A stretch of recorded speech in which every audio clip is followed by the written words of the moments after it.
Bonjour tout le monde, Raoul Maniberton, coordinateur d'Espoir RIC. Dans cette vidéo, je voulais vous dire ce qu'on est en train de faire et quelle est la stratégie d'Espoir RIC depuis le début en réalité, mais en particulier en ce moment.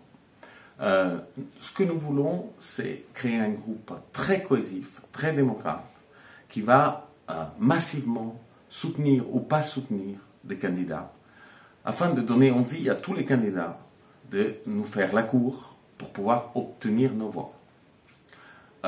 Nous avons commencé par proposer notre propre candidate, Clara Egger, qui s'est engagée sous une série d'engagements autour du RIC constituant. L'ensemble de ces engagements a été repris au premier tour par Jean Lassalle et nous l'avons appuyé. Il a gagné au moins 1 point de pourcentage depuis sa déclaration et son engagement. Et aujourd'hui, nous sommes contactés aussi par des personnes qui voudraient notre soutien. Nous sommes prêts à soutenir n'importe quel candidat qui propose l'ensemble des engagements qu'on a pris. Aujourd'hui, nous avons Emmanuel Macron qui ne semble avoir aucune intention de s'intéresser à cette question. Et de l'autre côté, nous avons Marine Le Pen qui aujourd'hui même a défendu le RIC dans une conférence de presse. Il faut être conscient que c'est une bonne nouvelle, mais le RIC qu'elle propose ne remplit aucun de nos engagements. Il n'est pas constituant, et ce n'est pas la première promesse, il a d'autres problèmes sur comment il est écrit.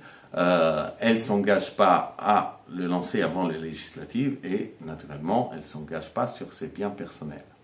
Il est notamment prévu que les textes soumis à référendum d'initiative populaire devront respecter, bien évidemment, la Constitution. Le recueil des signatures d'électeurs sera évidemment encadré et responsabilisé. L'achat de signatures sera interdit et le nombre de signatures données chaque année par un même électeur pourra être limité. De même, une répartition géographique suffisante des signataires pourra être prévue sur le modèle d'ailleurs de celui qui existe pour les parrainages de maires. Les propositions issues de l'initiative populaire qui porteraient une atteinte particulièrement grave aux intérêts nationaux pourront être bloquées par décision conjointe du président de la République et du Parlement. Il n'est évidemment pas question d'admettre une proposition de suppression, par exemple, de l'usage des armes par la police ou encore de la suppression de la dissuasion nucléaire. Je prends à dessein, bien entendu, des exemples aussi extrêmes. Notre objectif, c'est essayer de les éduquer, ces personnes, et les pousser vers une proposition sérieuse. C'est peut-être aujourd'hui, ça sera peut-être plus tard, mais aujourd'hui, il faut mettre le paquet pour essayer de contacter toutes les personnes que vous connaissez dans les entourages des candidats pour pousser cette idée. Dès que le deuxième tour sera fini, si on n'y arrive pas, si aucun des candidats n'aura la capacité d'écouter ce qu'on leur dit, il y aura une prochaine étape. Il y aura les législatives dans lesquelles nous avons déjà une dizaine de personnes qui ont réuni autour d'eux une équipe de 10 à 15 personnes dans chaque circonscription. Et l'objectif est d'arriver à 15, 20 pour pouvoir créer une alliance là-dessus et pour pouvoir recueillir des voix dans chaque circonscription.